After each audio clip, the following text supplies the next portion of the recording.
Okay, so I hope you enjoyed that first example and it's got you used to playing octaves up and down the neck. I'm now going to show you the example you heard at the beginning of the video, the intro, as it's just a really good example of octave playing. So you've heard a few new things in there to make octaves a bit more interesting. First of all, it's based on a minor pentatonic riff in E. So if you play that up the neck, which is what we're doing with the octaves here, you've got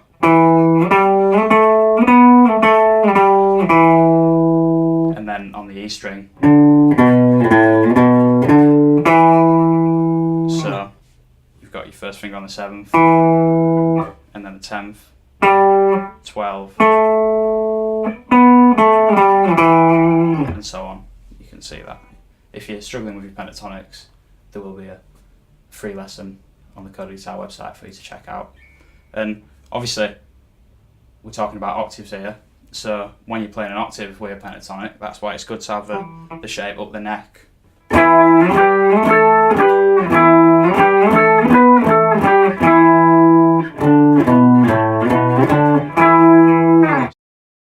And finally, this riff uses 16th notes,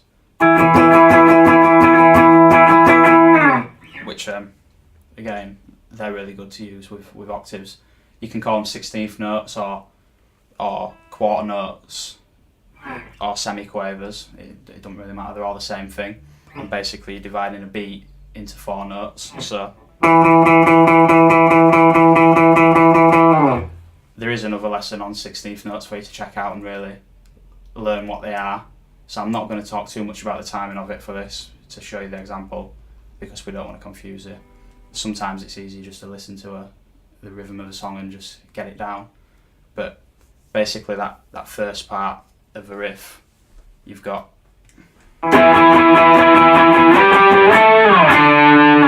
so first of all you've just got straight 16th notes for 2 beats. So 1 eander, 2 eander. And then you get a little bit more syncopated here. It sort of goes across the beat. You've got 3 E and then on the A you move into the A. And then you're not going to carry on strumming straight 16th notes there. You're going to go. But just to demonstrate the timing of it, you might find it easy just to keep on strumming that. So you'd have 3 E and but again, we won't talk too much about the timing, there is another lesson on that. So to tell you the frets of that, you've got starting on the E, on the A string, 7th fret. Moving up to the 10th fret on the A string, the G. And then all the way up to the A on the A string, the 12th fret. And then back down to the D on the A string, that's the 5th fret. So just to show you that again, you've got you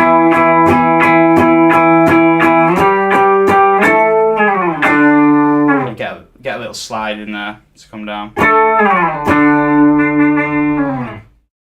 Okay, so that's the first part of the riff with that little odd timing bit there. And then you're going to go down to the D on the A string on the 5th fret. And you're just going to play some more 16th notes there. And again, you've got to sort of do it off beat, so you're going to come in with the upstroke. And it's sort of like 8 under, 1 8 under. So you've got. So it'd be. So to play that all the way through, you've got. And again, try not to worry too much about counting it all out. Just give it a listen and really do it that way. Sometimes it's just much easier just to listen and do it that way. So you do that for that bar, and now you're going to switch to the E string on a 5th fret.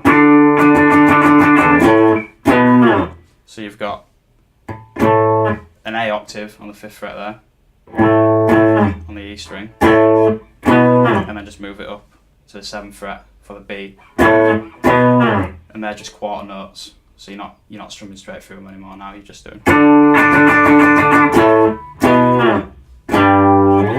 And again, you might need to practice a little bit switching between strings with the octaves because it's a little bit more difficult when you've got two fingers moving at the same time. But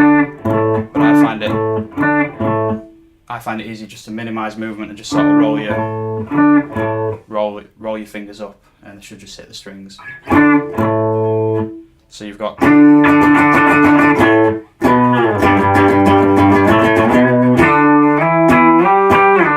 So that bit starting on the G there is just exactly the same rhythm as the first part of the riff. And then, so you go in G, A, and B. And that last bit is just straight eighth notes with some slides in there.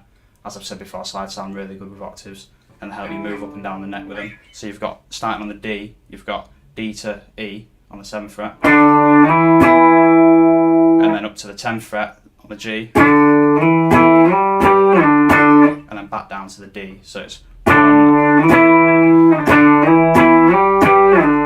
so they're just straight.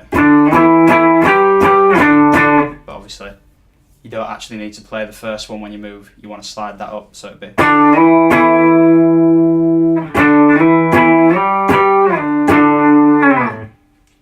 And that's the first run through that riff.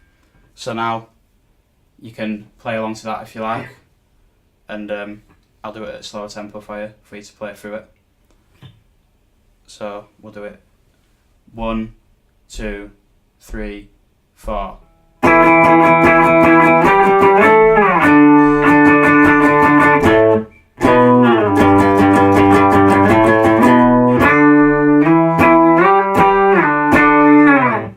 Okay, so if you're struggling with that, pause it there, and again, as I say, you can use a metronome on the website and maybe even do it at a slower speed to get the hang of keeping those 16th notes in time. And then the second part of the riff is just exactly the same all the way through.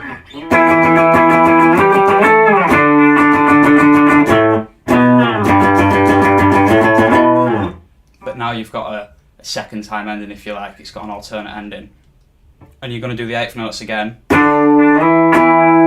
But instead of going up to the 10th fret after that, you're going to go all the way up to the 12th fret, the A, on the A string. So you've got a nice big slide there again with the octave. Yeah, and then back down to the 10th on the G. And then you can finish on the E. And as you might have heard, that riff has also got a few little bends in there. And bends are another good thing you can do with octaves. Bands like Muse often do it. Songs such as Hysteria, for example, has a bit of octave bending in there. So now that you've got the hang of that first part of the riff, we're going to add that little bend in what you heard on the intro. So you've got just a little. And when you do that, because you want to make sure you're bending two at the same amount, it's, instead of doing it with your fingers, it's actually easy just to sort of move your wrist and let the hand do the movement for you. You can see that the wrist is just pulling my whole hand down that little bit. And you get a nice even bend on both strings there. So again, so all you're doing is just adding that little bend there, and then at the end you're going to add the bend on the last ending as well, that one that we just showed you. So again, that's 8th notes. You've just got that little bend before you slide down. If you're struggling with bends at all, there is a free lesson on the Code Guitar website for you to check out as well.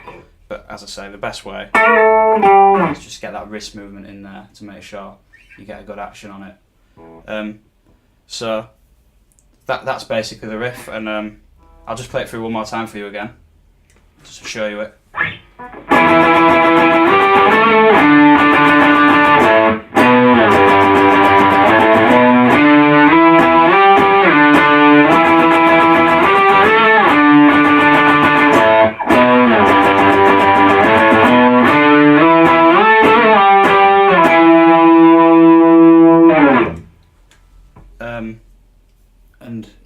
can play along now. I'll do that. I'll give you a count and you can play along with me there at slower speed. So you've got 1, 2, 3, 4.